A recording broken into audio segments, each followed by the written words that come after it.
Hello everyone, welcome to How to Solver. Today in this video, I'm gonna show you how to turn off auto emojis on Discord in your laptop. Before starting the video, please subscribe to How to Solver. So, let's go. Now go to your Discord. Here you can see the option of user settings. You have to press on it. Now scroll down. You can see here the option of chat. Please press on chat. Here you can see the option. You just have to turn off this button. So this is how to turn off auto emojis on Discord in your laptop.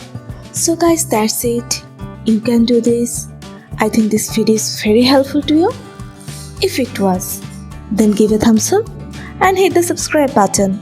And thanks for watching.